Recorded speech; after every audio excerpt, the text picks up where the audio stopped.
Ahora sí, ya estamos online.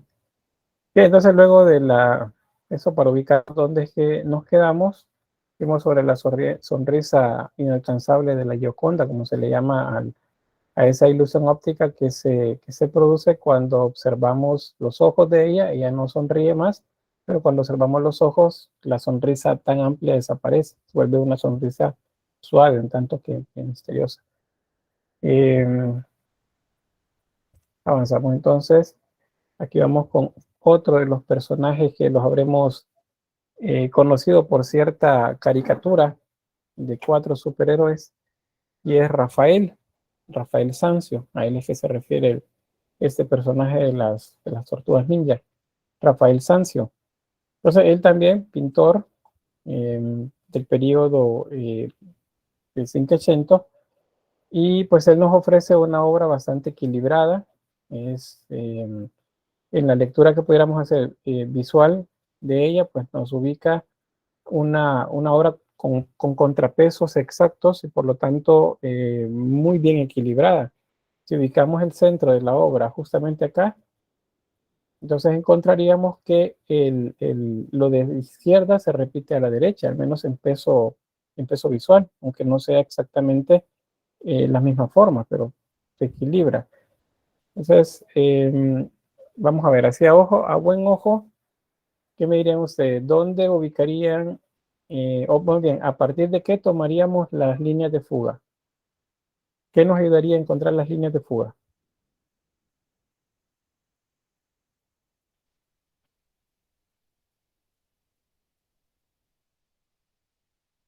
El piso, Merari, y también, Merari, yo necesito la inclinación, bueno, la inclinación, el piso, la puerta, el edificio, el piso, las líneas del piso.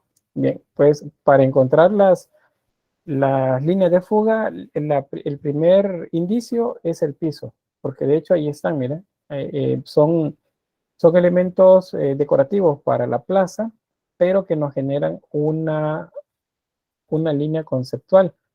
Las líneas conceptuales son las que se perciben a partir de diversos elementos. Entonces eso se percibe acá, que hay líneas. Esas líneas nos llevan hacia la puerta, dice Ana Sofía. ¿Qué sería la puerta entonces? Si todas las líneas de la composición, aún incluyendo las de la arquitectura, nos llevan a la puerta, ¿qué sería la puerta?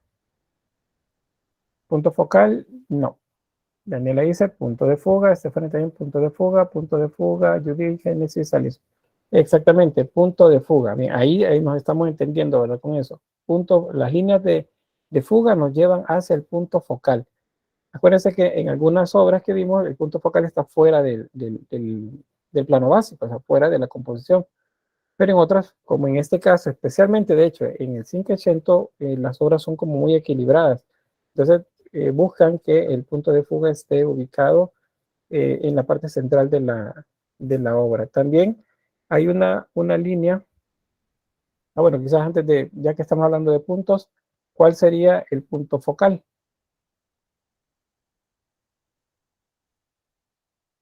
Punto de fuga hasta acá. Es a donde van todas las líneas de composición, de fuga. ¿Cuál sería el punto focal? Las manos, La puerta. el edificio, la puerta, entre las manos, Rodrigo, los personajes de enfrente, las personas de enfrente, las personas, dice también Maurice, Genesis, entre los 3 personajes del frente, los 3 del centro.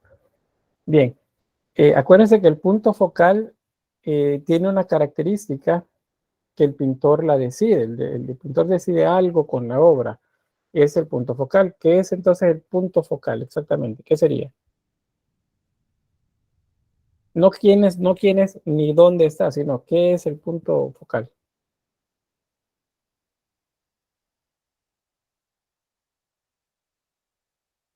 Alison dice el mayor centro de atención. Muy bien, por ahí vamos por la respuesta. Rodrigo dice lo que el artista le da más importancia. Muy bien. Daniela dice lo que uno ve primero, quiere decir lo que el pintor quiere que veamos primero. Muy bien. El lugar donde se enfoca la atención cuando se ve la obra, lo que más sobresale. También por acá. pues es justamente no tanto lo que más sobresale, sino aquello que ofrece el mayor punto de atención visual para el observador, y eso lo decide el artista. Y no es algo que nosotros de manera antojadiza decimos el punto focal está acá, porque me llamó la atención el pelo de ella. No, hay un referente que es lo que el artista hace que nosotros veamos primero. Acá digamos que hay un poco de competencia con ese punto focal ahí. Digamos que como que distrae un poco, pero fíjense que ayuda a llenar la parte de los cuadrantes superiores, porque los cuadrantes inferiores están bastante llenos de información. Entonces, digamos que ayuda a compensar. Entonces, el punto focal es el punto o la zona de la obra, más bien, donde el artista quiere que pongamos nuestra atención. Acuérdense que eso les debe de ayudar a ustedes cuando hacen composiciones pictóricas o de dibujo a ubicar un punto focal. O sea, ¿qué quieren que las personas vean primero antes de, de pasar pues a otra parte de los detalles que ofrece la obra? Entonces, vamos a ver, ahí estamos bien. Hay una más, ya me acordé. Eso tiene que ver con nuestra vista. Nuestra mirada está a un nivel con respecto a los objetos que nos rodean. ¿Cómo se llama ese punto? Pues se llama línea de horizonte, se lo digo muy bien, es la línea de horizonte. Entonces, la línea de horizonte es antojadiza, o la puede decir el pintor, o, o es necesariamente donde está el horizonte, como le llamamos aquella lejanía en un paisaje.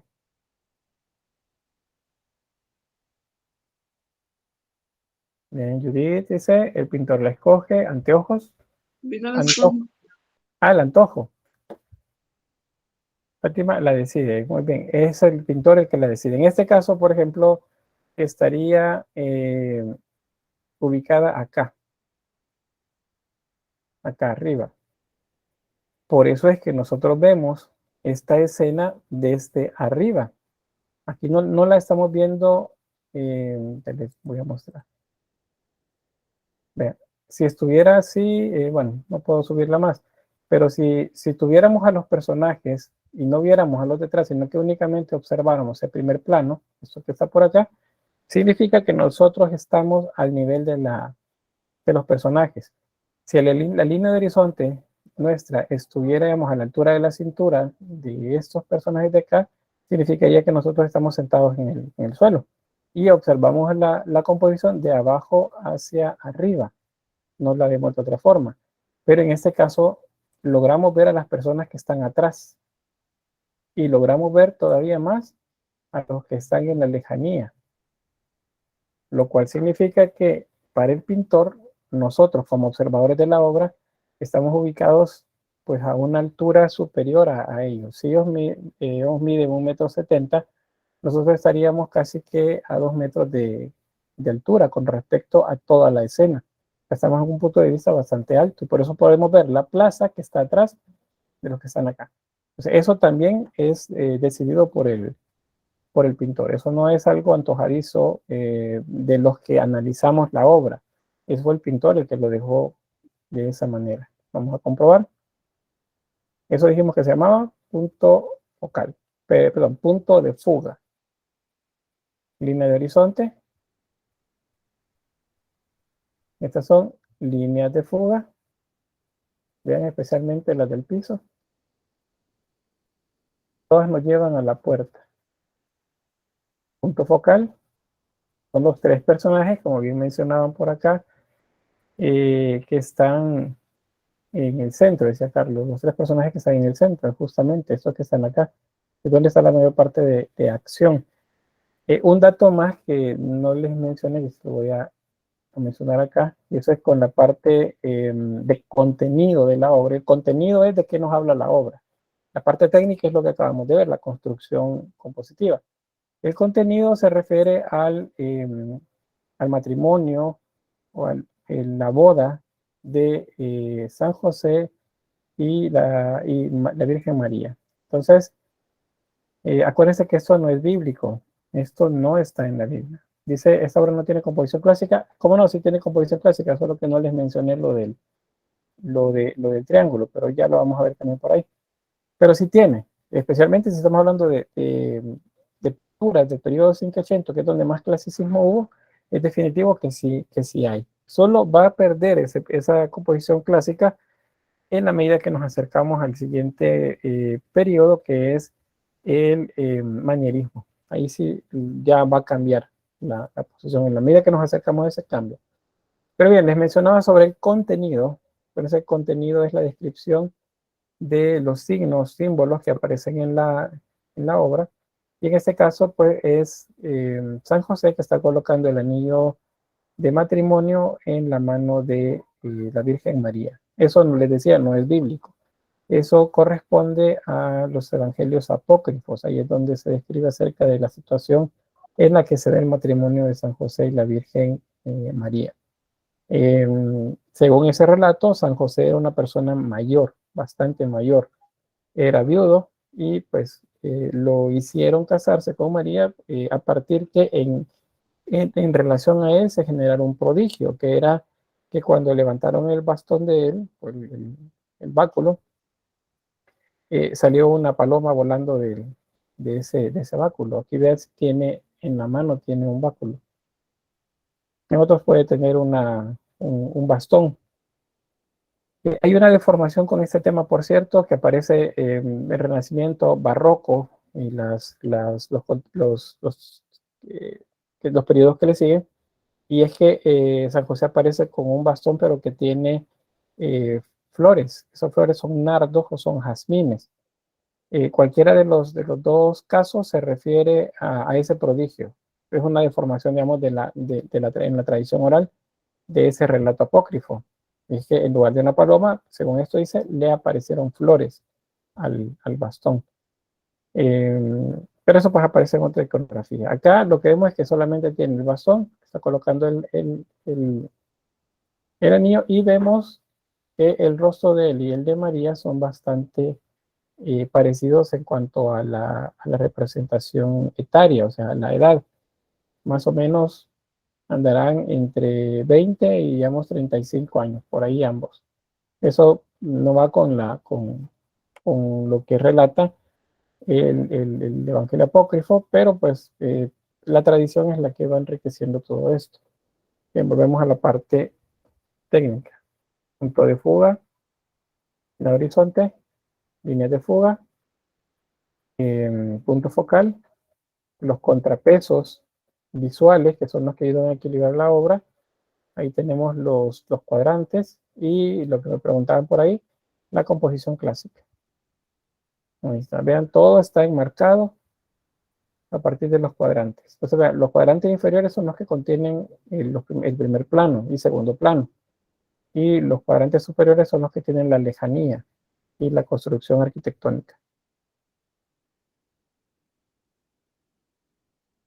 Bien, otra más. Esta es la entrega de las llaves de Perugino, perdón. Diríamos que está equilibrada, no hay equilibrio. ¿Cómo la ven? Hay bastante equilibrio porque en cada uno de los cuadrantes hay, en el medio está el principal y en cada esquina hay contrapesos visuales que la hacen sentirse muy bien hecha. O sea, los dos edificios a cada lado de la principal junto a las personas. Muy bien, gracias. ¿Alguien más?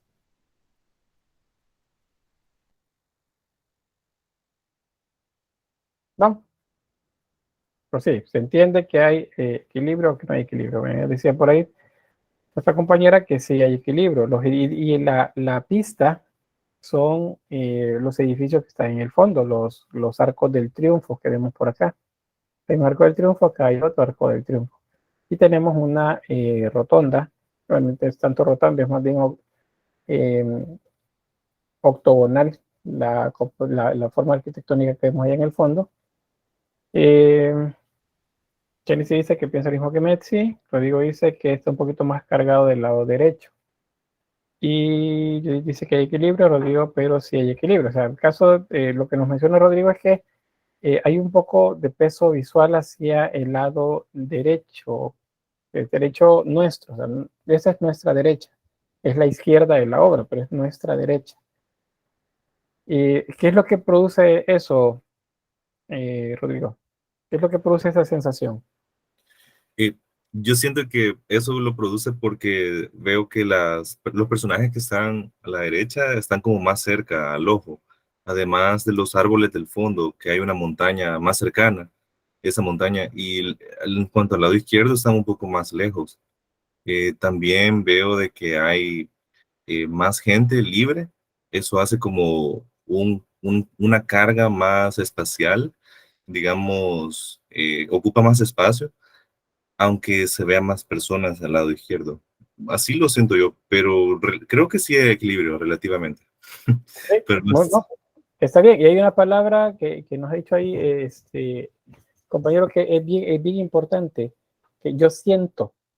Ese yo siento es la percepción, yo le digo, da una percepción, o se percibe, cuando ocupo esa palabra, es justamente lo que se siente. Eso, bueno, nosotros que estamos en el área artística, sabemos que aquí queremos decir cuando decimos, no es que yo siento que la obra, ese siento que la obra es algo que se percibe y esa percepción es subjetiva. Sin embargo, el artista lo hace de manera objetiva. O sea, la construcción de composición en una obra es objetiva para el que la hace, pero es subjetiva para quienes la percibimos, para quienes la observamos. Eso es válido. Sin embargo, la mayor cantidad de ocasiones la percepción nuestra coincide con el trabajo que hizo el artista. O sea, sí hay. Entonces, acá, bueno, dice, bueno, hay un poco más de peso visual por las personas, hay un poco más de espacio vacío, hay un cerro más en primer plano, o sea, más cercano a los planos cercanos, y eso pues hace un poco más de peso visual. Y es válido percibirlo así. Yo lo percibo, de hecho, así, más cerca nuestro, más hacia el primer plano, con mayor atención por esos personajes que están acá de traje oscuro. Acá. O sea, si me dicen a mí, bueno, ¿qué vi primero? ¿Dónde percibí el peso visual? Fue justamente más pesado hacia el cuadrante inferior derecho. No tanto en mi caso, por el cerro, sino por la ropa de ellos. Vean, no hay nada que lo compense, al menos de manera tan pesada acá. Pero acuérdense que la manera de compensar pesos se puede hacer con contrarios. Entonces, estos colores oscuros acá lo compensa este traje con mucho brillo. Esta tela del personaje que está de espalda, tiene bastante brillo. Entonces eso llama igual la atención hacia este lado. Probablemente quienes vieron más este lado, justamente por ese brillo, que este otro, que es opaco. Esta cantidad de gente acá en un espacio abierto, como corriendo, como jugando, se compensa con esta otra que está en reposo o están simplemente caminando. O sea, aquí hay reposo, hay estabilidad, aquí hay dinamismo, hay movimiento. No sé si ya lo vieron. ¿Ya? Aquí están más cerca, más juntos, más pesados y aquí no. Entonces, todo eso ayuda a que compense, aunque la percepción me dice, mire, yo siento que pesa más por los elementos que están ahí, pero del otro lado se compensan también. Entonces, ahí es donde buscamos el equilibrio. Vemos el equilibrio, dice, los elementos no compiten, es más igualitario, dice, en el caso de Jaime. Lisbeth dice, incluso al lado derecho se muestra más luz y puede ver los edificios en los edificios del fondo. También es cierto, hay más luz acá y aquí no tanto. Entonces, eso compensaría, ¿ven? Contrarios, izquierda-derecha. Digo, dice, pero la vegetación del lado derecho no compensa con las personas del segundo plano al lado izquierdo. Esa es una pregunta. Esto de acá con esto de este lado. Pues por ahí va ese contrapeso. Hay 12 personas de nuestro lado derecho, primer plano, y 9 del lado izquierdo. Ajá, la cantidad es mayor acá que de este lado. Pero no es tanto la cantidad de personas, sino más bien los colores, que es lo que nos hace llamar un tanto más la atención de un lado que de otro. Pero bien, entonces estamos bien ahí con la percepción. La línea de horizonte estaría en el horizonte observable, acá, Y eso es lo que nos permite también observar esta escena desde arriba. No la estamos viendo al nivel de ellos. Si la viéramos al nivel de los personajes, entonces la estaríamos viendo así. No veríamos bien a los personajes que están ahí atrás. Solo veríamos el primer plano. Si estuviéramos frente a ellos. Pero estamos arriba de ellos. Por eso podemos ver bien a los que están atrás y podemos observar también la plaza. Si no, no habría manera de verlo. Es una perspectiva aérea y se ve eso muy bien. La posición que tenemos nosotros es aérea. Por lo tanto, hay una proyección de lejanía también mayor. La parte del contenido, acuérdense, cuando hablo de contenido me refiero al tema, a la iconografía o cualquier otro tipo de información que está ahí, que es simbólica, que no necesariamente es visual, compositiva. Entonces, esta es la entrega de las llaves. Este es Jesús. ¿A quién le está entregando las llaves?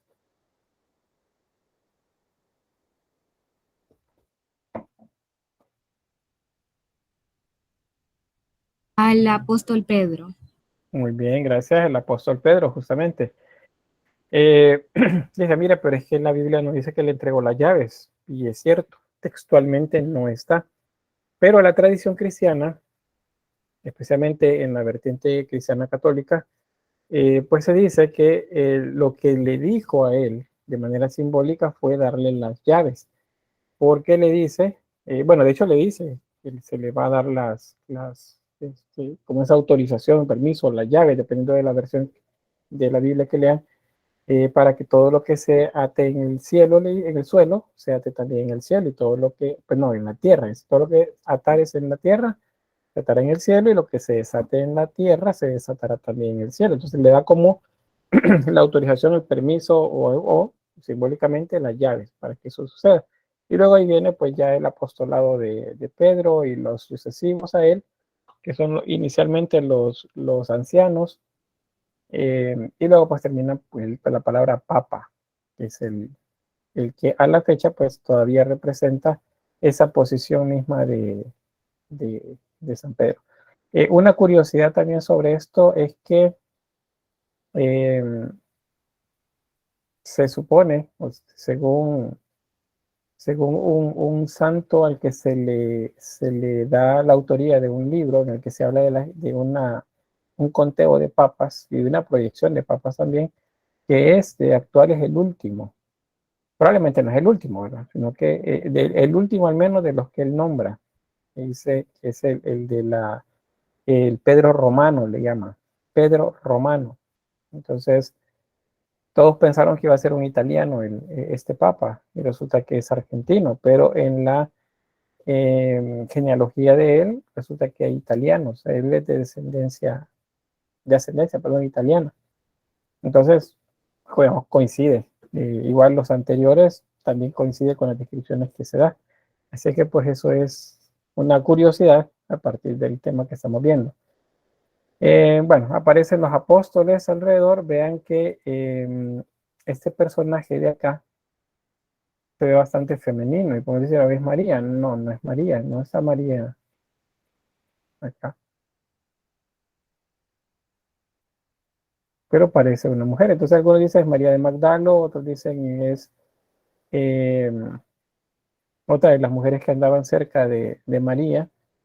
Y otros dicen bueno, es María, madre de Cristo, pero realmente no hay como ese dato exacto de quién es la que está ahí.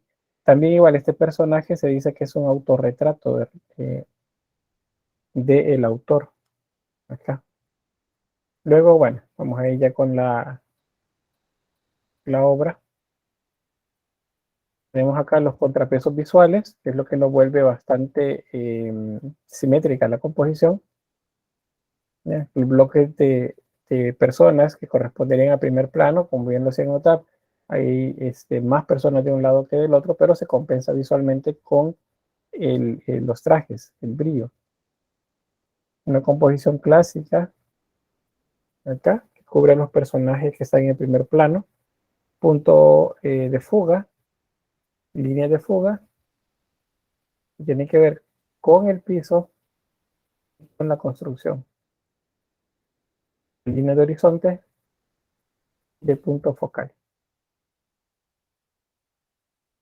Podríamos colocar también una composición mayor, clásica, que nos deje dentro de lo principal, digamos, de lo más cerca del punto focal a estos personajes, que son los que interactúan más con la escena. Eso de acá. Y la construcción también.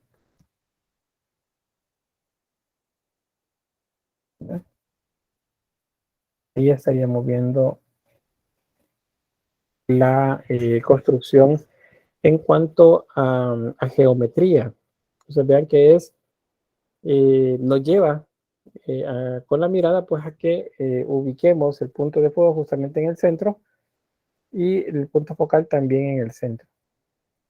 Esto el artista lo hace antes, no crean que esto es quienes analizamos la obra posterior a la época en la que fue hecha y en los últimos siglos que nos inventamos esto, ¿no? Esto está ahí, el artista lo hizo antes de comenzar a dar por acabada la obra. Lo que se hace, lo que hacía era hacer, ¿cómo le llaman esto? Bocetería, hacer proyecciones, hacer unos sketches que luego se iban desechando en función de que se iba modificando más la obra. Ahí tenemos. Bien. Esta es de Rafael también, es la Virgen del Jilguero. Y esta nos representa a la Virgen María con dos niños. ¿Quiénes son esos niños? Jesús y Juan el Bautista. Muy bien, Jesús y Juan el Bautista. ¿Cuál de los dos es Jesús? ¿El más alto o el más pequeño? El más pequeño. Más pequeño. ¿En qué se basan para decir eso? Porque Juan el Amado nació primero, si mal recuerdo, creo que es así. Y sí, porque sí. el niño que representa a Juan, el Bautista, perdón, tiene como piel, como una piel en el cuerpo que lo está cubriendo. Muy bien, esos son símbolos iconográficos. Y está bien, esos son las pistas que nos deben de decir quién es quién. Ahí dice Rodrigo, ¿cómo saben eso? Pues justamente haciendo la lectura de lo que está ahí, de lo que visualmente entendemos. Veamos la iconografía. La piel no es un traje, vean el traje de María. María es la esposa de un carpintero, de un artesano. Ella, por consiguiente, se consideraría dentro de la sociedad hebrea como una artesana. Estaría entre los artesanos. Jesús es hijo de un artesano, es hijo de un carpintero. Zacarías no recuerdo cuál era el oficio de él, pero pues, seguramente estaban en la clase artesanal, ellos eran de las casas no privilegiadas. Pero a Juan se le representa no con ropa, sino con harapos a veces, o con trajes elaborados con pieles, y eso es lo que se ve acá, pelo, lo que sobresale por ahí, una cinta que le ciñe a la cintura la tela esta. Aparte, este elemento de acá es una palangana. Las palanganas son lo que comúnmente nosotros decimos acá en El Salvador, paila, o bueno, en la mayor parte de El Salvador, porque yo sé que si en el oriente no le dicen de esa forma. Y recuerdo una de mis compañeras de proceso de grado, cuando hice mi proceso de grado, pues es de San Miguel. Y entonces una vez recuerdo que necesitamos una paila. Y ella fue a traer una paila y me llevó con un guacal, porque le dicen paila a los guacales allá. Entonces en este caso sería una paila, una palangana es eso, es una paila en el entendido que es un plato, no un guacal. Pero si ustedes buscan palangana en internet, van a encontrar que efectivamente es como un pequeño guacal, es un pequeño recipiente, que puede ser un plato o puede ser un plato más hondo, casi que un guacal, como lo conocemos. Entonces, ese es otro símbolo iconográfico relacionado con el Bautista. En el caso, bueno, lo otro, el tamaño. Juan el Bautista nació antes que Jesús, porque cuando María recién había recibido el anuncio que estaba embarazada, fue a visitar a su prima Isabel Isabel, según el relato bíblico canónico, estaba embarazada ya y tenía una cantidad de meses mayor. Entonces, cuando se la saluda, el niño salta en el vientre al escuchar la voz de María, según la escena de la salutación. Y ahí es donde Isabel, o Santa Isabel, realiza la salutación, que es llena eres de gracia, el Señor es contigo. Bendita el fruto de tu vientre, le dice también. Entonces, esa es la salutación, ese es lo que en el catolicismo se llama la salve, a eso.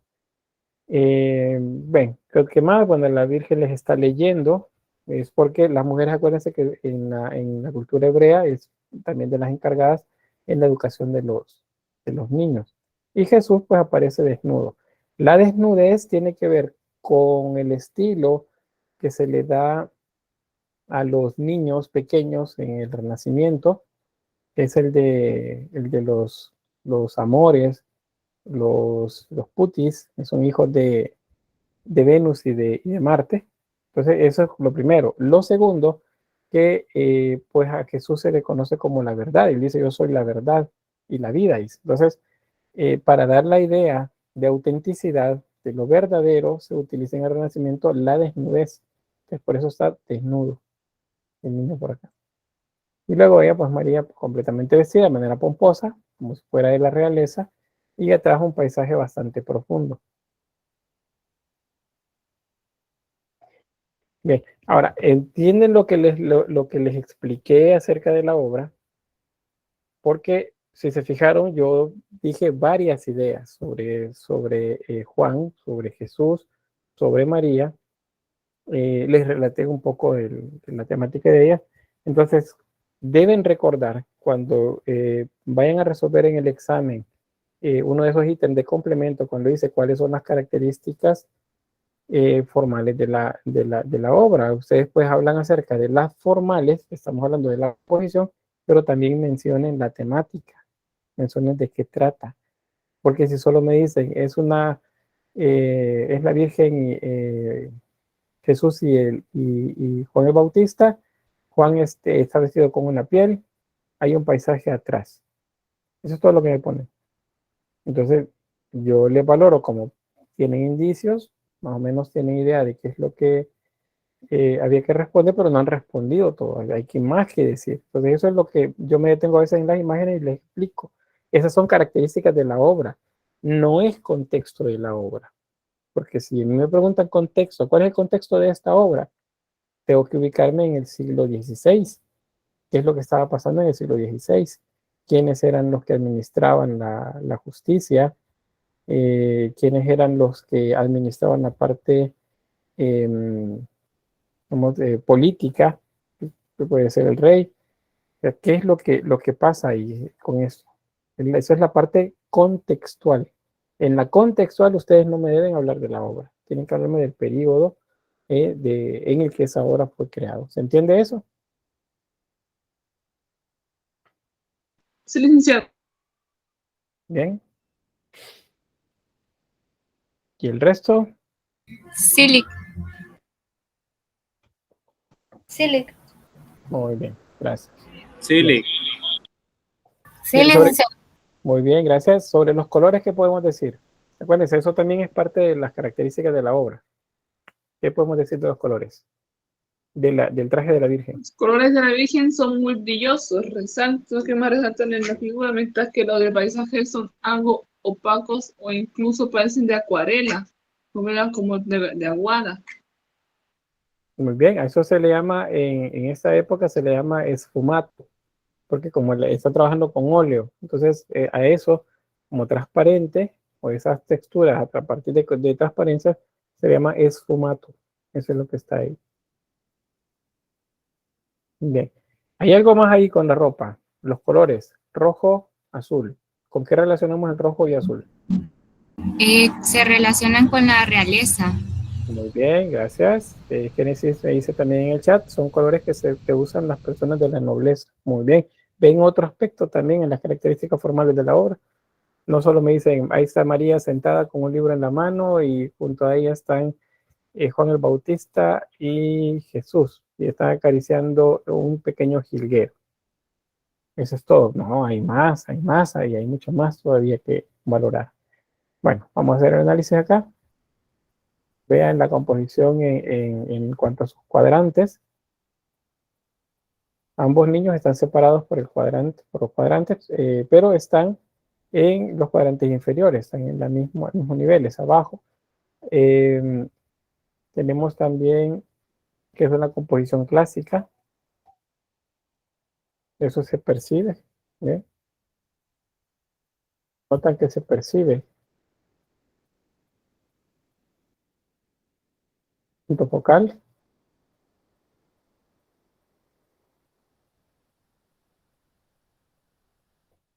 ¿Sí? ¿Se entiende? La línea de horizonte, vean dónde está.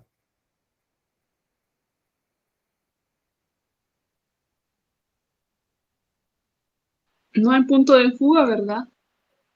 Ah, muy buen punto, gracias. Eso esperaba que me dijeran por ahí. ¿Dónde está el punto de fuga? Hay una ciudad en la lejanía, hay un puente por acá. ¿Dónde podemos ubicar el punto de fuga? ¿Hay punto de fuga? Esa es otra pregunta que debemos de hacernos, otro cuestionamiento. ¿Hay realmente punto de fuga?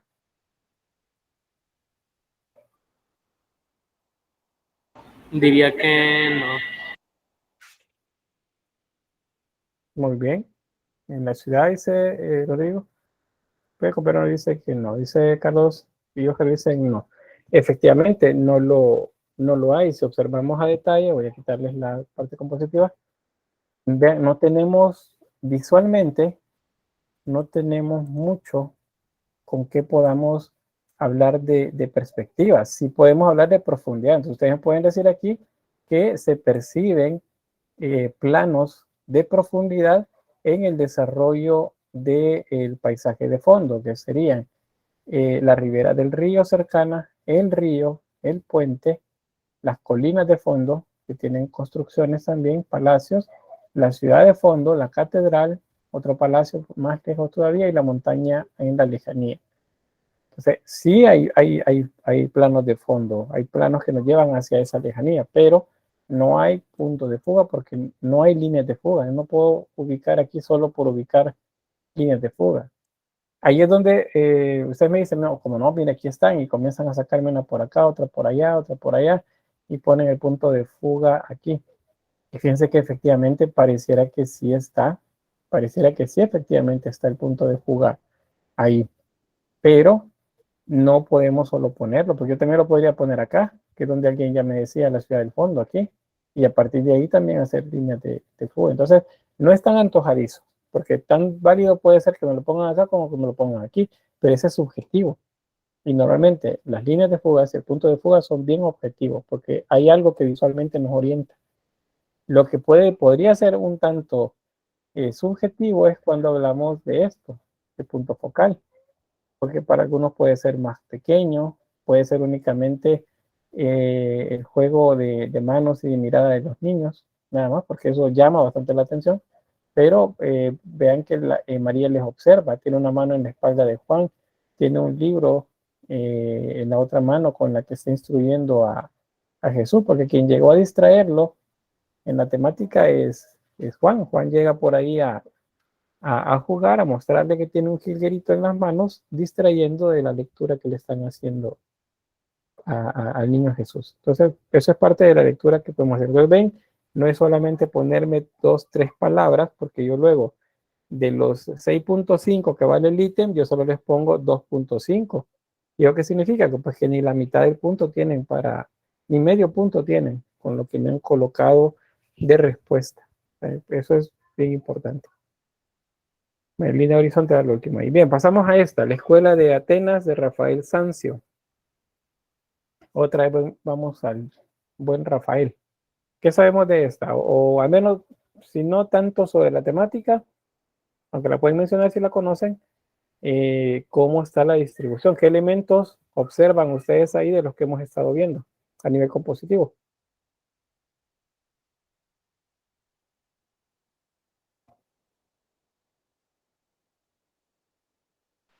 Son los 4 cuadrantes.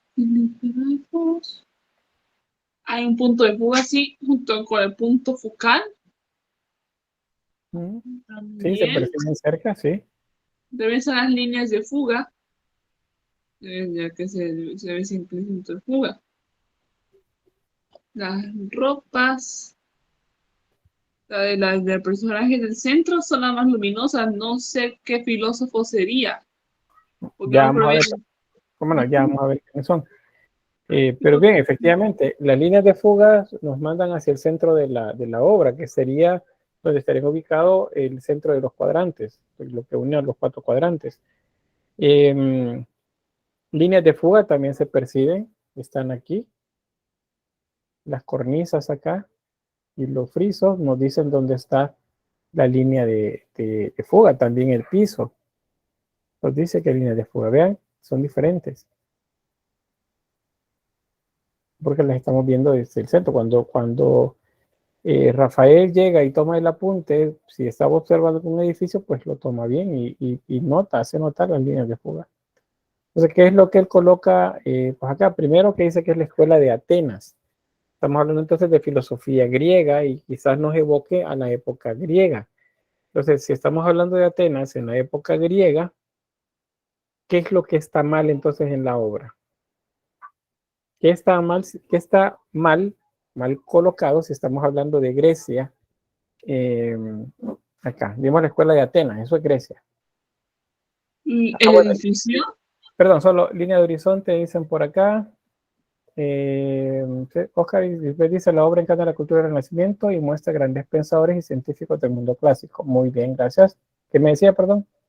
Sobre el la... edificio, Ajá. ¿Qué el pasa con el... edificio.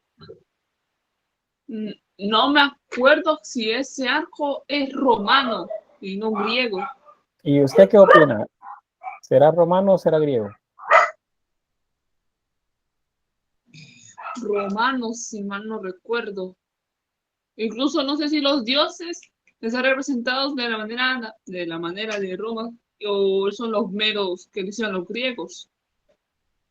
Pues como es greco-romana la cultura y son los mismos dioses, no hay problema pensarlos como Pero no dios. sé si se representaron casi igual o los cambiaron, eso sí no lo sé. Este es Apolo y esta de acá es Atenea. Ujú. Acá son dos dioses. Veamos. Carlos dice romano. Pues bien, eso no debe de haber duda. Y Rodrigo dice, es el arco de la bóveda. El arco es es la parte exterior de la bóveda. La bóveda es esta que vemos acá. Hay arcos, hay bóveda. Esta zona de acá es la parte interna de un transepto. Eso significa que aquí hay una cúpula, que no la vemos por esta bóveda. Hay una cúpula con tambor sobre pechinas, que son las que sí se observan allá. Entonces, ¿será griego? No, no es griego. Esto es romano. El edificio es romano. Entonces, acá el título de la obra no corresponde, o al menos no alude a Grecia como tal, sino a la filosofía. Y la está contextualizando en un espacio romano. O sea, es colocar ambas culturas como importantes para el desarrollo de esta parte del desarrollo científico y filosófico también. Por eso los personajes que aparecen ahí, ahora bien, que es lo que ya alguien mencionaba. ¿Quiénes están por acá? Bóveda de cañón, dice por acá Rodrigo, sí, y tiene casetones, dice, claro, tiene casetones, los casetones son romanos. Bien, ¿quiénes están ahí? Pues ahí hay una cantidad grande de filósofos. Los principales, los que están en el centro, son Platón y Aristóteles. La filosofía platónica nos habla de lo subjetivo, ¿verdad? De lo subjetivo no está en la dimensión nuestra acá del mundo presente, sino que está en un lugar que se pensaba que era fuera de nosotros. Ese fuera de nosotros es sobre nosotros. Entonces, por eso Platón señala hacia arriba. Vean, Platón va señalando hacia arriba. Pero Aristóteles le dice, no, aquí abajo, o sea, la verdad hay que buscarla aquí abajo. ¿Y dónde es acá abajo? Es el mundo real, es el mundo tangible. Entonces, ahí vemos las dos visiones de los filósofos. Hay que decir también que tanto la filosofía platónica como la aristotélica son de suma importancia en el desarrollo del pensamiento cristiano durante la Edad Media y también parte del Renacimiento. Entonces no podemos pensar que no tuvo influencia en la constitución de toda el pensamiento, pues, de orden cristiano. Está presente ahí. Pero bien, ¿qué otros están? Sócrates, Genofonte o Antístenes, acá. Tenemos a un emperador también, Alejandro Magno, Epicuro, Hipatia, Zenón de Lea, Federico Gonzaga, Maximandro, bueno, y otros más. Pitágoras también está por acá, haciendo cálculos. Parménides de Elea, Heráclito, Diógenes, Euclides o Arquímedes, dice también, puede ser cualquiera de los dos. Ptolomeo, Zoroastro, Rafael, Homero, Plotino. Y bueno, Minerva les mencionaba y Apolo por acá. Entonces, bueno, acá abajo tenemos Parménides. Bueno, ya les mencioné Parménides de Lea. Bien, según cuentan, que representa a Heráclito, es un autorretrato de Rafael. Cuentan que Rafael pues tenía artritis reumatoide y tenía problemas que le aquejaban sus rodillas. Entonces aquí se representa él con deformaciones en la rodilla.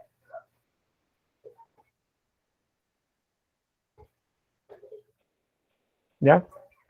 Bien, hay un pasaje, no sé si lo conocen ustedes, que habla acerca de Diógenes. Diógenes es otro filósofo. Él decía buscar la verdad de las cosas, pero en la pobreza, o en la carencia más bien, de todo. Entonces él decía, frente a un mercado, por ejemplo, cuántas cosas que yo no necesito, cuánto hay que yo no necesito.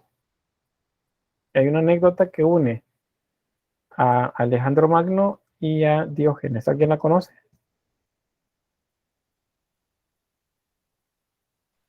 Creo que no, licenciado. O no sé si es la del lazo. No. Entonces no, licenciado.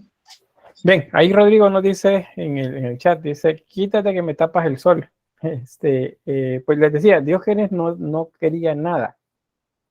Él no, simplemente él busca la verdad de las cosas en la carencia de las cosas también. Entonces, vivía prácticamente como en un barril en la calle, no tenía nada más que lo que andaba puesto y vivía en la calle, y era un filósofo.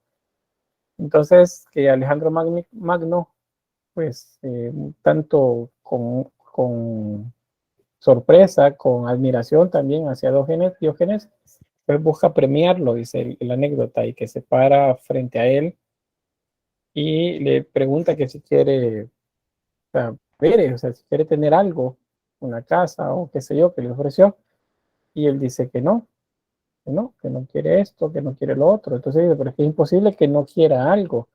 Dice, dime qué quiere, yo te lo doy en el momento. Entonces le dijo, que te quites porque me tapas el sol.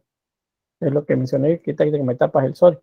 Le dijo eso, que se quitara, porque le estaba quitando el sol. O sea, rechazó aún a Alejandro Magno en cuanto a alguien que le podía dar mucho. Entonces son de esas anécdotas que por ahí con esto de las obras. También en la cultura popular retoma parte de esta obra para la representación de un disco doble que el grupo Guns N' Roses va a sacar a finales o mediados, no recuerdo muy bien, de la década de los 80, creo que a finales de los 80, principios de los 90. Ven acá el aprendiz tomando notas. Pues ahí está, de ahí lo tomaron. Acá aparece Rafael, por cierto, se pinta, hace un autorretrato de él en medio de Zoroastro y de Ptolomeo.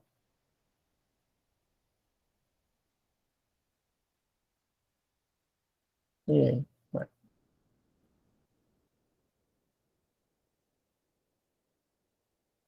¿Cómo hacemos la lectura? Pues primero el bloque de personajes está ubicado en el primer plano. Hay algo que ya les había mencionado y es acerca de las líneas horizontales. No les estoy hablando de la línea de horizonte, eso es diferente. Línea de horizonte, líneas horizontales son diferentes. La línea de horizonte es solo una. Las líneas horizontales pueden estar en cualquier lugar en sentido horizontal. Es como, por ejemplo, yo les dijera, miren, esta de acá es una línea horizontal, esta es otra también. Las líneas de las gradas también son líneas horizontales. Y eso nos vuelve entonces la obra, pues, mayormente horizontal, porque lo vertical está dado por las pilastras y por las esculturas que vemos ahí, de Apolo y de Minerva. Ahí tenemos una composición clásica. Ahí están los puntos de fuga. Línea de horizonte, porque estamos viendo toda la escena como si estuviéramos al frente de Sócrates y Aristóteles. Punto focal, justamente pasa por los personajes del centro y con mucho énfasis en la escena de Platón y de Aristóteles. Ahí está. Punto focal, punto de fuga, coinciden más o menos en el mismo espacio. ¿Alguna pregunta sobre esto? ¿O algo que quieran complementar? ¿Cómo lograremos identificar personajes, licenciado? Bueno, sí, muy bien. Buena pregunta. Pues a través de la lectura y la investigación es la única forma. Ahora es fácil porque ya esas investigaciones ya se hicieron. También es más fácil porque ahora tenemos la herramienta de Internet. Podemos googlear, como se dice en el calor popular, la palabra personajes en la escuela de Atenas de Rafael. Y seguramente les va a aparecer una imagen como la que les mostré antes, como esta. La página se llama Las Partes del Arte, pero dejé ahí el nombre. Ahí está. No hay otra manera de saberlo. Ahora, si ustedes conocen mucho acerca de filósofos, es más fácil que identifiquen la iconografía. A mí sin eso me falta un poco manejar así con mucha información acerca de los filósofos, cuál era su tipo de filosofía y qué fue en la vida de ellos, la vida pública o privada. Eso me ayudaría a entender qué es lo que están haciendo algunos de ellos por acá, pero pues no lo tengo. Sin embargo, se puede buscar. Y a partir de eso, pues se justifica mucho de lo que está visualmente puesto ahí. Bien, esos son León X y sus sobrinos, Julio II y un cardenal. ¿A qué corresponde esto? Pues a retratos. Los artistas de la época hacían bastantes retratos. ¿Por qué? Porque los mecenas, los monarcas, la nobleza en general, el papado, los cardenales, los obispos querían tener una obra que les inmortalizara. Y no de cualquiera, la querían tener de Leonardo, querían tenerlo de otros artistas también. Entonces, pues eso es parte de lo que vemos por ahí. Bien, llegamos entonces a la Capilla Sixtina, volvemos otra vez a Miguel Ángel y esto pues nos da bastante ahí para ver. Rodrigo dice, ¿por qué solo hay una mujer mencionada, Hipatia, o es un hombre pero largo y soso? No, es una mujer, es Hipatia de Alejandría, me parece, esta que está acá. Vean, sucede que la historia a través de los siglos la escribieron hombres. Eso significa que se hizo en un contexto patriarcal y en ese contexto la figura femenina se ve opacada, no tiene el puesto que tuvo en su momento, o sea, la actividad que probablemente tuvo intelectual, pero se opaca entonces y no, solamente se vuelven populares, o sea, de dominio popular, los nombres de los hombres. Entonces, dentro de todo eso, se ha logrado rescatar a Hipatia como una de las pocas mujeres filósofas que hubieron. Y muy buena también. Y hay otras más, pero pues no todas aparecen. Es difícil, tanto difícil también rastrearlas, pero sí hay muchas mujeres que si bien no fueron filósofas, tuvieron influencia sobre los filósofos, por ser de su familia, por ejemplo. Bueno, avanzamos. Y vamos con la Capilla Sixtina. De esta mencionarles que pues es una composición compuesta, valga la redundancia, es una composición hecha por fases, por segmentos.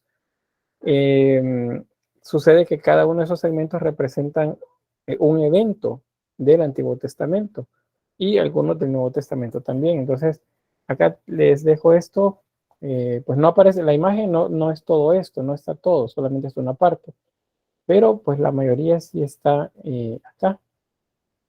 Creo que luego les comparto en el grupo de Facebook también esta imagen para que la puedan comparar luego con alguna imagen que tengan más de calidad.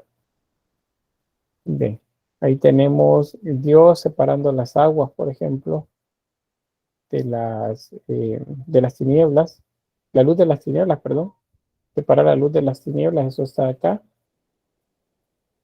en esta parte. Dios separa la luz de las tinieblas. Luego, Dios crea el sol y la luna. Después de eso, Dios separa las aguas de la tierra. Luego crea al hombre, la creación del hombre. Luego crea a Eva, la mujer, y ahí aparece también el pecado original.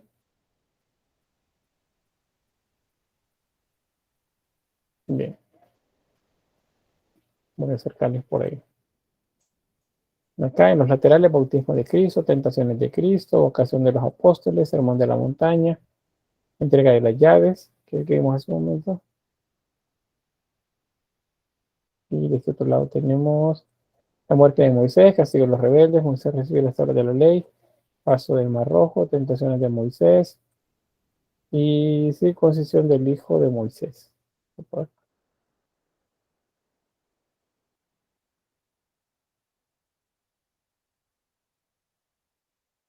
Bien, ¿algo más?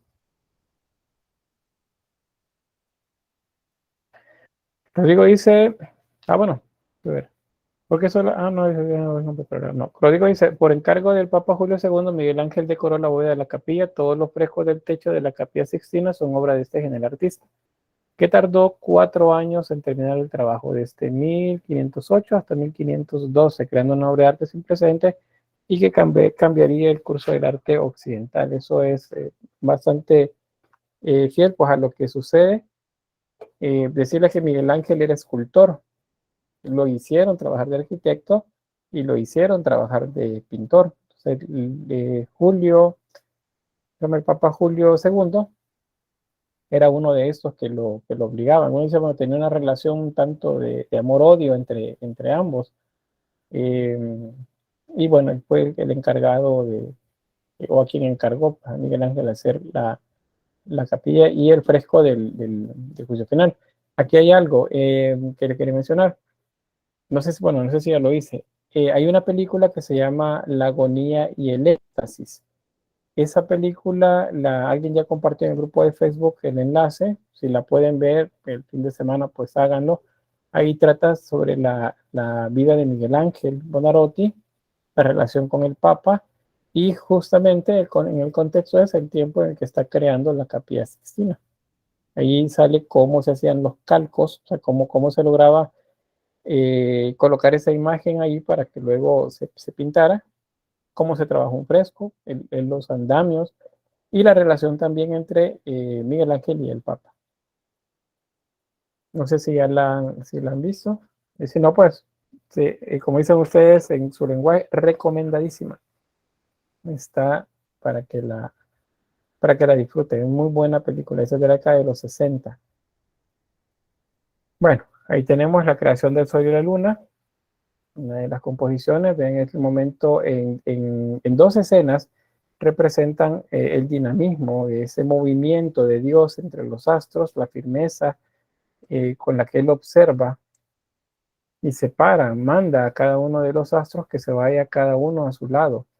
De esta zona, los personajes que están alrededor de él se oscurecen y de esta otra se iluminan, entendiendo que este es el Sol y el otro es la luna. Hay un dato también, los personajes que aparecen acá se deben entender como ángeles, los que están alrededor de él. No todos tienen alas, Y acá pues no he encontrado todavía como una explicación por qué no tienen alas, pero pues son ángeles. Acuérdense, los ángeles bíblicamente no tienen alas, pero me refería más bien que en la composición, en esta obra, no he encontrado la explicación por qué no les puso alas, siendo que en esta época los ángeles alados eran lo común, era lo normal, digamos, que existiera. Así que bueno, eso, luego pasamos a la siguiente.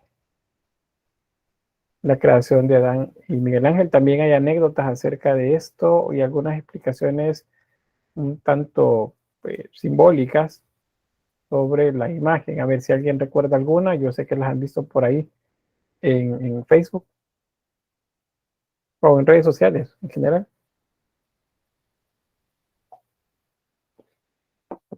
¿No?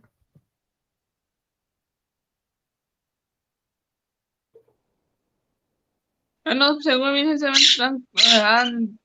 han dicho, es que propio Adán, si se acerca bien la imagen, nunca se tocaron los dedos. Y eso es lo que representa que Dios en sí, en cierta manera, está predispuesto a que quizás no se lograría uno puede decirlo así, de que semejanza, decirlo así. Muy bien, está bien la idea.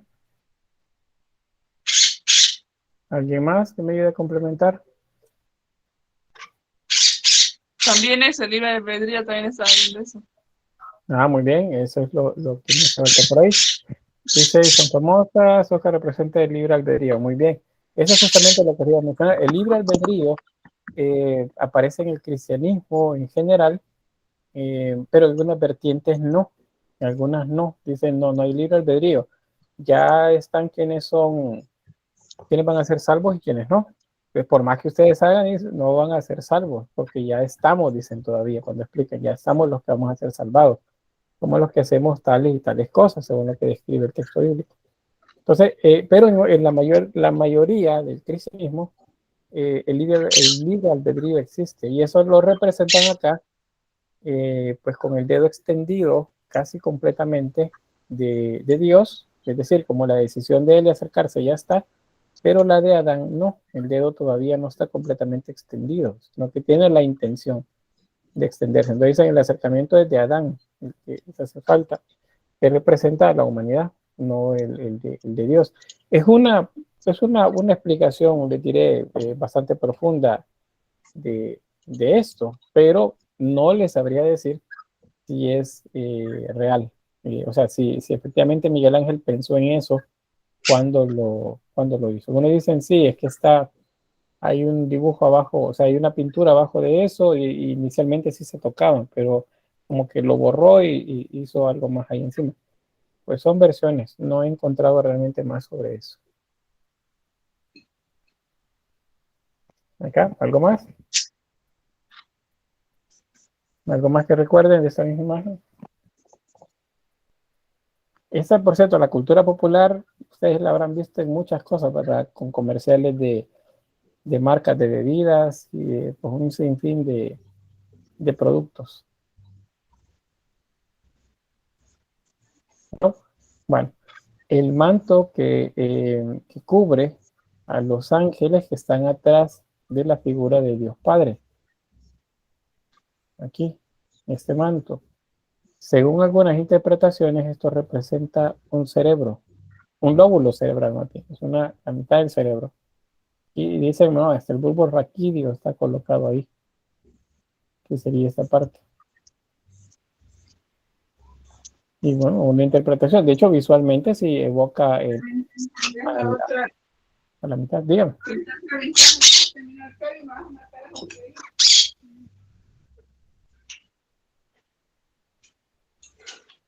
No.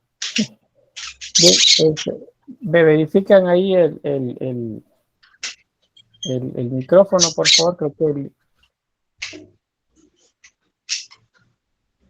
¿quién es? Disculpe. Ahí está. Ajá, es que como dice Rodrigo, el periquito estaba diciendo cosas ahí, pero no tenía que ver con la clase. Disculpe. No hay problema. El Periquito quería dar su opinión también, exacto, quería hablar el don Perico. Se llama Tanchito.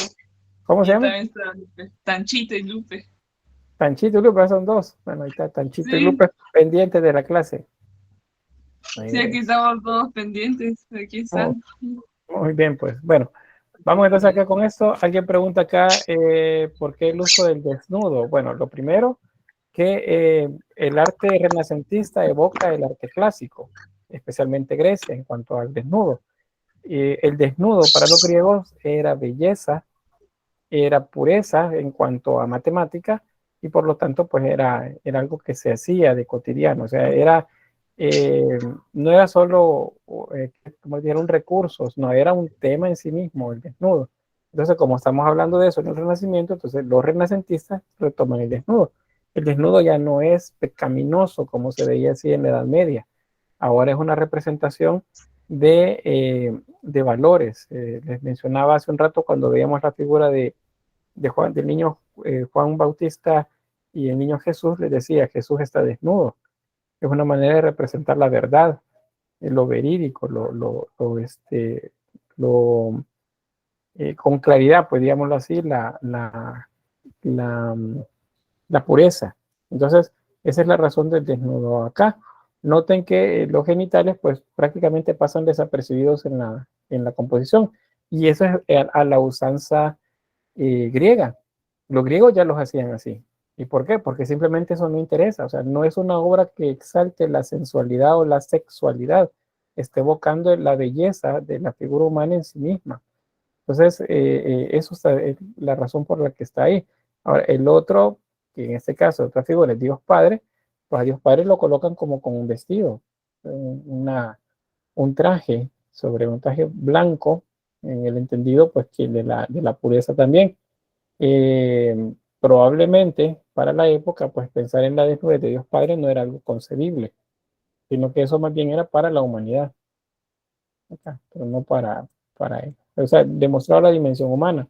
Y acordémonos, el centro o el motor que mueve el arte en el Renacimiento es el humanismo, el ser humano como centro de todo. Entonces, de ahí la desnudez. Bueno, avanzamos. Y para que vean, solamente voy a ver lo de los cuadrantes acá, no vamos a ver algo más. Punto focal, pues hay más de uno porque la imagen está hecha para ser vista en conjunto, no así como por detalles. Esto está en uno de los extremos, es el diluvio, que sería Antiguo Testamento también, Génesis. Y pues aquí vamos a ver algo, un recurso que Miguel Ángel utilizaba y que fue lo que lo llevó pues a que muchos, como Leonardo, pues criticaran la manera de realizar la figura humana, y es el de colocar demasiados volúmenes para representar los músculos. Vean, por todos lados hay volúmenes. ¿Okay? Entonces, no se ve natural el cuerpo, pero representa la figura humana desnuda, eso sí. Y la anatomía muscular también la representa, pero exagera en ella. También las figuras femeninas y masculinas no se percibe mucha diferencia entre ellas. Pueden tener un cuerpo, bueno, de hecho todas tienen un cuerpo grueso, que podemos decir es masculino, pero los caracteres primarios, pues ahí están, en el caso de los senos, por ejemplo, pues están ahí, aunque el cuerpo sea grueso. Así que eso también se desconoce exactamente pues las razones de Miguel Ángel de hacerlo de esa forma, pero al analizar la obra de esta época, de él, junto con otros artistas de la época, lo que estamos viendo es como un proceso de transición, o sea, son interpretaciones ya muy del artista buscando expresar algo con la figura, no necesariamente el retrato fiel, sino que la idea de decir algo más. Y eso nos acerca a la siguiente parte del Renacimiento, que es el manierismo. Bien, aquí tenemos las síbilas. Las síbilas, según la tradición, porque son de bíblico, son algo así como profetizas que hablaban acerca de, de todo lo del cristianismo. Y bueno, ¿cómo puede decir? Profetizas religión romana hablando acerca del cristianismo. Pues acuérdese que en el periodo de transición de la Roma, que se consideraría, ¿cómo se dice?, politeísta, a la Roma monoteísta, no fue de un solo, o sea, no solamente fue darle vuelta a la página, no, hubo necesidad de encontrar símbolos, figuras que ayudaran a que la gente entendiera de manera más fácil esto nuevo que se les estaba enseñando. Entonces, uno de esos recursos fue la utilización de estas como profetizas, las síbilas. Esta se considera una de las más, los rostros más bellos de todos los que hizo Miguel Ángel en la obra. Vean que el cuerpo es grueso, muy musculoso, y el rostro pues muy, muy femenino. Acá los vemos también los cuerpos gruesos con muchos volúmenes musculares en las esculturas acá, de esos pequeños atlantes. Los atlantes, acuérdense que son los que se usan como columnas para sostener, ya sea decorativa o estructuralmente, una construcción arquitectónica. Bien, vamos más. Y bueno, hasta ahí con la bóveda. Ahora vamos a ver acá ¿cómo se dice? El fresco del fondo de la Capilla Sixtina. Cuando Miguel Ángel terminó de pintar la capilla, la bóveda de la capilla, entonces pues él ya esperaba dedicarse a la escultura. Cuando pues le dice el Papa, no, todavía no, me hace falta una pintura para el altar, que es esta de acá. Entonces Miguel Ángel siguió todavía trabajando más en la elaboración de esta obra. Observen también acá, bueno, quizás antes de eso, los movimientos. El movimiento ascendente correspondería al lado derecho de la imagen, perdón, de la derecha de Cristo. Ese es Cristo en el centro, un Cristo resucitado. Su derecha es esta. Ahí vemos a la par de él María, a su diestra, o sea, a su derecha. A la izquierda hay otro grupo de figuras. Acuérdense que la diestra se considera bueno, la siniestra se considera malo. Entonces, a la diestra de Cristo el movimiento es ascendente, o sea, todos están subiendo. La concepción de que el cielo está arriba y el lugar de castigo está abajo ya es más clara para esta época. Y entonces, los que son redimidos están siendo llevados hacia arriba y a la siniestra, al lado izquierdo, encontramos un movimiento descendente. O sea, aquí las figuras están siendo empujadas, están siendo llevadas hacia abajo, hacia el lugar donde ahora sí se considera ya más en concreto que está el lugar de castigo, sería el infierno acá. Entonces, esos son los dos movimientos que están ahí. Entonces se percibe ascendente, descendente. Ese es el movimiento. Veamos, Rodrigo dice que miedo les ha de haber dado a los que se sentaban a la siniestra de las sillas. Un tanto que, digamos que miedo no, pero sabían que estaban en una posición no muy privilegiada, o sea, sabían que estaban en segundo lugar, y en cambio los de la derecha sabían que eran más importantes. Acá a manera de bromas les digo, bueno, cuando se sientan a la mesa, ¿quién está a la derecha de la cabeza de la familia? Ya sea que sea su mamá o su papá, cabeza de familia. ¿Quién se sienta a la derecha? ¿Quién se sienta a la izquierda? Es broma, no vayan a hacerme un escándalo cuando reflexionen sobre eso. Se peleaban por los asientos. No, fíjense que ya la gente sabía en qué parte les tocaba. Y vean, a nosotros nos educan de forma, especialmente la educación religiosa. Ustedes van a una misa o van a un culto especial, no digo a uno común, sino a uno especial en el que van a haber invitados importantes. Puede ser un gobierno municipal o digamos un sacerdote o gente de otra parroquia importante, o en el caso de los no católicos, pues otro pastor o la familia o otra congregación que se acerca ahí van a hacer una convivencia y les apartan unos espacios para que se sienten. La mayoría, si vemos unos espacios que están apartados, no nos vamos a ir a sentar ahí, o sí, a no ser que ustedes la revolución, ¿verdad? Pero en general sabemos que ahí no nos debemos de sentar, sino que hay que sentarse en donde sí, pero donde sí nos van a ver bien. Porque si yo voy y me siento en una de esas sillas principales, y más si es a la derecha, pues me van a ver mal. Y este que está haciendo aquí, usted no tiene que estar aquí, moverlo para otro lado. Entonces, no era tanto así como que se pelearan. Quizás la ambición sí existía y pues, había quienes pretendían escalar y añoraban estar a la diestra de alguno de los principales, del Papa, por ejemplo, pero los demás sabían dónde tenían que ubicarse.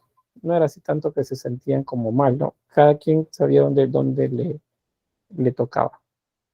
Bien, vamos a ver las imágenes así un poco más a detalle. Esta es el cuadrante superior del mural. Por cierto, este fue restaurado hace un par de décadas. Eso no se veía así, estaba más oscuro, producto de siglos en los que se habían utilizado velas al pie del altar para iluminar y para pues, la veneración hacia lo que significa esto en el contexto cristiano católico. Entonces por eso se había ennegrecido. Lo limpiaron y bueno, ahí se ven ya los colores brillantes de la época. Igual, si buscáramos información en internet, es lo más fácil en este punto, o en un buen libro sobre iconografía vinculada a esta obra, seguramente encontramos quiénes son los que aparecen en las diversas escenas. ¿Quiénes son los que aparecen por ahí? Si no alguien en específico, al menos el grupo, qué es lo que representa. Este, por ejemplo, es el santo que fue martirizado y que fue desollado, o sea, le arrancaron la piel y de esa forma lo mataron. Es un desollado, no recuerdo el nombre de este santo. Dice que, la anécdota dice que el rostro de ese desollado acá es un retrato de Miguel Ángel. O sea, él se pintó acá, pintó su rostro ahí. Y bueno, así otros más por acá. Esa sería como la parte alta, ¿verdad? Aquí estaríamos hablando que esto es el cielo o al menos la cercanía con Cristo. Acá. San Bartolomé me dice aquí Javier. Yo no estoy muy seguro si es él, fíjense, siempre me olvida quién es él. Y lo averiguo, yo recuerdo, lo averiguo antes de la clase y luego se me olvida, o lo averiguo después y digo, bueno, se me olvidó. Y no, es uno de los santos que no se me logran quedar. Bueno, avanzamos. Ese es entonces el lado derecho de Cristo, ¿verdad? No derecho nuestro. Está a nuestra izquierda, pero es la derecha de Cristo. Entonces acá están siendo llevados hacia arriba. Noten cómo les dan la mano, los tiran jalándolos para elevarlos, los llevan, quienes extienden la mano, los que están agachándose acá tratando de alcanzar a algunas otras personas para ayudarles a subir. Otros comienzan a flotar, suben. Pero las sensaciones de subir están siendo redimidos, están siendo llevados el purgatorio, que para esta época ya se establece el purgatorio como un dogma.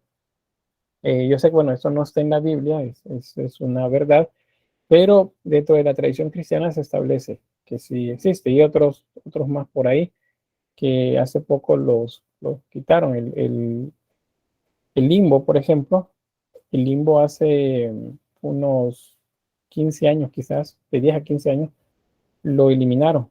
Dijeron, no, eso no existe. Realmente eso no está en la Biblia y no, eso no va. Y el purgatorio tampoco, no, pero el purgatorio comienzan a justificar porque sí. Pero el limbo no, de hecho el limbo ni siquiera era un dogma como tal, sino que era la tradición la que decía que los niños no bautizados se iban para ahí. Aquellas personas que no alcanzaron a ser bautizadas se iban al limbo. Y allí a esperar la voluntad de Dios. O sea, no se sabía si iban a ser redimidos o no. Eso era el limbo. Pero luego dice el Papa, me parece que fue Benedicto XVI, que dijo, no, el limbo no es. El limbo entonces sería como la aduana de las almas para llegar al cielo. No, sería como un territorio neutral en el que ustedes no están ni arriba ni abajo, ni a la diestra ni a la siniestra, sino que está en un lugar en donde simplemente no hay nada, o sea, no había, de hecho, ni una esperanza como tal de salir de ahí, porque como lo decía la tradición, estaban sujetos a la voluntad de Dios, y Dios decía que sí, pues salían, si no, no, pero eso nadie lo sabía. A diferencia del purgatorio, el purgatorio sí es un lugar de castigo, ahí se sabe que es un lugar de castigo, mientras esperan, sus penas están siendo ya tratadas ahí, ¿verdad? O sus pecados están siendo tratados ahí. Entonces, eso es lo que representa acá. Los que están saliendo del purgatorio, están siendo redimidos. No, dicen, no, ustedes qué están haciendo ahí, vamos para acá, y lo llevan hacia el cielo. Hay otra más que sería el otro lado, sería la siniestra, y acá están los condenados. En este caso, por el contrario, en lugar de estarlos elevando, los están tirando hacia abajo. Los están jalando, como se llama en buen salvadoreño. Vean hay una serpiente que se enreda alrededor de él, le muerde un muslo. Hay un pequeño ser acá, grotesco, que lo tiene de las piernas. Hay otro que lo agarra de los pies y tira de él, vean, está jalándolo. Aquí hay otro que se está llevando uno como si fuese un bulto, se lo lleva hacia abajo. Aquí vemos también eso que serían representaciones de ángeles, que estos no, estos a trompón y pencazo, como también les digo en buen salvadoreño, los están empujando hacia abajo. Vean, los están empujando. Esos no tienen salvación, entonces los mandan hacia el infierno. Acá. Y aquí vemos, pues, otros, ya sea que están atormentados o que están cayendo. Ahí ven, hay símbolos también del pecado. Avaricia, por ejemplo, una bolsa de dinero por ahí. Y así otros más. Todos los vicios, los pecados capitales, todo eso se representa también por acá. Ahora, si seguimos bajando de ese lado, del lado de la siniestra, vamos a encontrar esta escena que representa al barquero. En mitología griega, el barquero se llama Caronte. Y Caronte es el encargado de llevar a las almas de un lado del lago o del río hacia el otro lado, del Estigia. Por eso se le colocaba una moneda en la boca al difunto para que en la creencia grecorromana con esa moneda le pagaran al barquero y que les ayudara a cruzar el río. Entonces, pero acá Caronte los está llevando y pues los agarra con el remo a golpes para que se bajen de allí y queden ya del todo en el infierno. Son estos donde están cayendo acá, a recibir pues tormento, toda esta zona. Pero dice, ¿por qué se pintan los cuerpos tonificados y atléticos? Dice, si su estado natural no es así. Ahí vamos a esa intención que no está muy clara de Miguel Ángel. ¿Por qué Miguel Ángel pintaba los cuerpos con tanto músculo? ¿Qué nos estaba diciendo? Nos estaba alardeando de que sabía mucho de anatomía y por lo tanto nos colocaba los músculos visibles como si fuesen, acuérdense la diartrosis que veíamos en la obra del periodo clásico griego, pues esos músculos como exaltados en el cuerpo.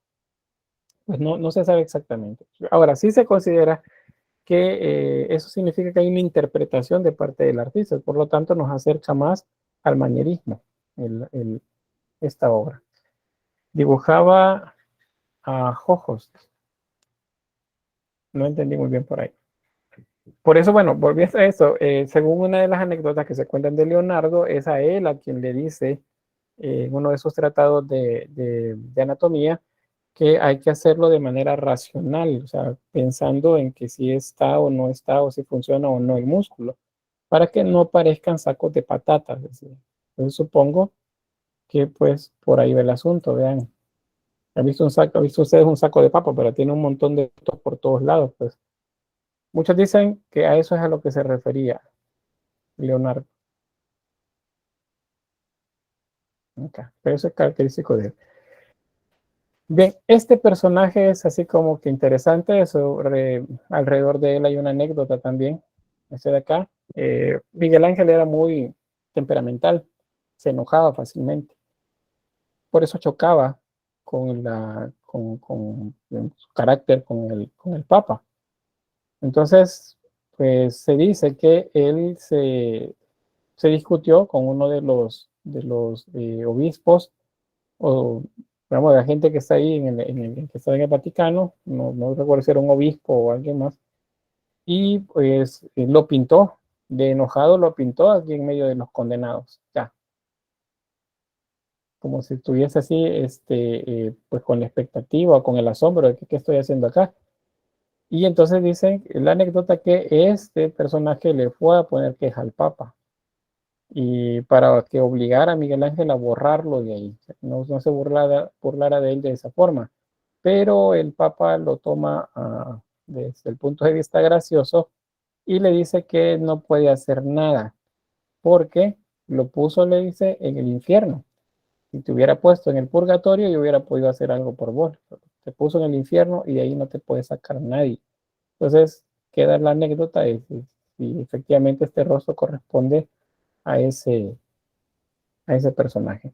Les recomiendo de veras que vean la película la agonía y el éxtasis, o la agonía y el éxtasis. Ahí se ve bastante de eso, de ese temperamento de Miguel Ángel, del Papa también. Ahí sale retratada la anécdota que les mencionaba de que el Papa se enferma, bueno, creo que se lo mencionó usted. El Papa se enferma y Miguel Ángel llega al lecho de muerte a decirle que dado que él se va a morir, pues va a dejar la obra tal cual está, que no piensa seguir trabajando en, en la capilla, sino que pues que la haga alguien más. Y pues la anécdota es que el Papa se levanta de su lecho mortuorio y se cura prácticamente del coraje que le da escuchar lo que Miguel Ángel le acaba de decir y luego, bueno, casi que lo golpea y lo manda a que vaya a trabajar. Entonces, sí, el Papa se cura. Un montón de las anécdotas que hay pues, alrededor de todo esto. Bien, esta es obra más de Tiziano, correspondería a esta última etapa también. Aquí vamos viendo ya un tanto de diferencia también en cuanto a los tipos de composición. Esta es una composición más radial. Las figuras se mueven alrededor de la figura de María, de la Asunción de María, acá, la Asunción de la Virgen, rodeada de querubines y serafines. Acuérdense que ya para esta época, Renacimiento, barroco, pues ya se le dice de manera indistinta serafín o querubín a eso. ¿Quieren ser ustedes un tanto más técnicos? Entonces veamos los colores de las alas. Las alas rojas serían querubines, las alas azules serían las alas rojas serían serafines, las alas azules serían querubines, siendo así como un poco técnico, pero en la práctica, si ustedes van a leer libros, les van a decir que María está rodeada de querubines. O sea, indistintamente se le llama así, o se le dice, está rodeada de serafines. O sea, mira, aquí dice serafines y aquí dice querubines, ya me confundí. Pues es que les dicen igual. Y ahí un poco de la confusión que tenemos nosotros en esa época, ¿verdad? Serafín, querubín y ángel se confunden, pero no, pues en el caso, si nos preguntaran sobre el origen, pues ustedes ya les he replicado, no he replicado, perdón, les he explicado pues bastante extenso, pues cómo ha sido el movimiento y la evolución desde los ángeles hasta de serafines y querubines. Eso es algo que ustedes ya pueden explicar. María siempre se retrata de forma adulta. Del Renacimiento al Barroco, sí, es una mujer joven, joven adulta, por ahí. Acá. Los símbolos medievales van quedando atrás en esa época. Dios Padre aparece pues acá igual rodeado de ángeles. Ven acá que lleva una especie de corona este ángel a Dios Padre. Es la corona que luego va a colocar sobre la cabeza de María como reina del cielo. Y acá los apóstoles que observan y el tumulto, ¿verdad? Pues en oración, en agradecimiento, observando ese prodigio de que María está siendo llevada hacia el cielo, porque María no subió por cuenta propia al cielo, según la tradición, sino que fue llevada al cielo por ángeles. Dices, María siempre trata de forma, bueno, siento que tiene como 15 años, más o menos de 15 a 25 años es una media que se podría tomar en cuanto a cómo la representa. Luego me dice, le calculo unos 30 en esa pintura. Ya se ve un tanto mayor, pero fíjense que al ver la detalle no tanto, es menor, se ve menor a eso. Bueno, vamos a ver, este es de Tiziano, les de la Asunción de la Virgen. Carlos V, de Carlos V vamos a hablar más adelante. Esas obras de Tiziano son retratos que también se hacían por acá. Carlos V va a ser uno de los reyes más poderosos de la época. Es rey de España, rey de América y rey del Imperio Germano. Es uno de los que llegaron a acumular pues una cantidad bastante grande de poder y territorios pues antes de los 25 años. Ya era rey prácticamente de casi todo lo que de Europa y de América. Todo ¿cómo se dice? Por herencia. No tanto así que le haya luchado por eso, sino que era heredero. Pero bien, vamos a hablar de él en el siguiente tema. Pablo III con sus sobrinos de Tiziano, los retratos de los altos cleros con su familia, pues son importantes. Y ahí van. Esa es una obra que nos habla acerca de mitología. Es de Tiziano también. Con Tiziano comenzamos a ver ese cambio, ese movimiento de la obra hacia algo diferente a lo que habíamos estado viendo, que es el clasicismo. Nos está llevando hacia el manierismo, ese que vamos a ver el día de mañana. Entonces, podemos observar acá una composición un poco diferente de lo que hemos visto. Vean que el elemento focal no está al centro, sino que está en un lateral, está en el cuadrante inferior derecho. El resto se percibe más bien como fondo. Hay elementos verticales bastante marcados acá. El árbol y el vestido de esta doncella. El niño acá y nos lleva hacia la desnudez, de la que está en primer plano. Es bastante como marcado. Las bacanales son fiestas dedicadas a Baco y pues el beber de manera desenfrenada pues era parte de lo que se hacía por acá. Ahí tenemos los cuadrantes. Si se fijan, la mayor cantidad de peso visual está en el lado izquierdo y en la zona inferior. ¿Es una qué?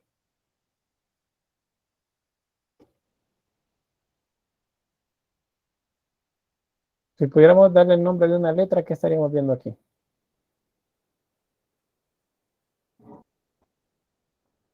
No. Una L, dice Fátima, correcto. Oscar, Onesis también.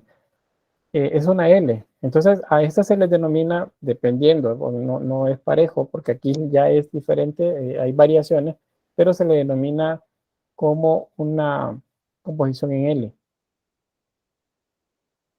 Una composición en L. Ahora, las composiciones en L normalmente nos van a llevar a ver una diagonal. Así. Es la diagonal. Pero pues ya vamos a ver por ahí. Aquí tenemos punto focal. Punto de fuga no podemos encontrar porque no se percibe en el paisaje puntos de referencia, que normalmente es arquitectura, la que nos da la idea del punto focal. Sí hay profundidad, aquí sí hay que diferenciar eso. Sí hay profundidad, lo que no hay es líneas de fuga. Eso es lo que no hay. Si no hay línea de fuga, entonces tampoco podemos ubicar un punto de fuga de manera objetiva. Podemos pensar al analizar la obra y decir, no, el punto de fuga está allá donde está el barco de fondo. Y si trazamos líneas a partir de ahí, pues a lo mejor no suena coherente. Pero esa es una decisión nuestra. No necesariamente es que el artista lo haya puesto ahí. O sea, no es visible. La línea de horizonte sí está ahí por la zona del barco. Por eso vemos más cercano esto. Y esto lo vemos un poco más hacia arriba. Y bueno, esa sería una de Tiziano. Vamos a esa otra. Esa es la Venus de Urbino, también de Tiziano. Y acá observamos otra vez lo mismo. Vean, ¿dónde está el peso? Acá. Otra vez una L. Este cuadrante nos presenta una escena diferente. Este es un tema, este es el otro tema. Seguramente tiene que ver con lo mismo, ¿verdad? Pero digamos que son dos escenas diferentes. Y pues aquí sí tenemos puntos o líneas de fuga.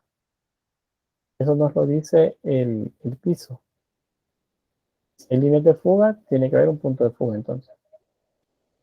Hay un punto focal, que es este. No podemos decir que el punto focal está ahí atrás, porque esto, la valoración tonal es oscura. Entonces eso nos lo pone en el fondo, junto con esta tonalidad bastante oscura que vemos por acá. Y esto es primer plano. Entonces, punto focal debemos buscarlo acá. No es el perrito tampoco porque no nos ofrece la mayor cantidad de información aquí, sino acá. Es el rostro de ella, es la mayor parte de su cuerpo desnudo, es la mano que tiene algunos frutos acá, como ofreciéndolo. Entonces, esto es lo que se consideraría como el punto focal. Y esa línea que ven ahí es una diagonal, que es lo que les mencionaba. A eso nos llevan las composiciones en L, a ver diagonales o a buscar diagonales en la composición. Esta es una diagonal de movimiento. Se percibe el movimiento de la obra hacia la cabeza. Hacia allá. ¿Se entiende? Una hélice acá. ¿Qué representa la escena? No soy seguro. Les mentiría si les doy una explicación acerca de esto. Hay una escena en la que hay una reprimenda hacia una mujer, a una joven, y hay otra joven que está en primer plano mostrando su desnudez. Probablemente tiene que ver con el despertar de la sensualidad o la sexualidad. Por ahí puede ir esto. Pero pues es una interpretación, ¿verdad? Habría que contrastarla ya con la bibliografía, como dicen los médicos. Ya no va a ser composición clásica. Mientras nos acercamos mientras vamos en camino al final del Renacimiento, ya no encontramos tantas composiciones clásicas. Aquí no podemos ubicar una composición clásica ahí. Pero eso es mientras nos vamos acercando ya hacia el final del Renacimiento. Después del Renacimiento, las composiciones se vuelven un poco más dinámicas y cambian. Ya se dejan de lado las composiciones clásicas más simétricas y se busca el equilibrio en la asimetría. Eso ya lo vamos a ver ya cuando observen obras ahí sobre eso. Dice, sacó los juguetes de la caja y se transformó en mujer, o es el pasado, presente y futuro. Bueno, podría ser eso lo que se representa por ahí, una bien interpretación. Bien, ahí llegamos entonces al manierismo, pero esto lo vamos a ver el día de mañana para que no me quede cortada la idea. ¿Preguntas?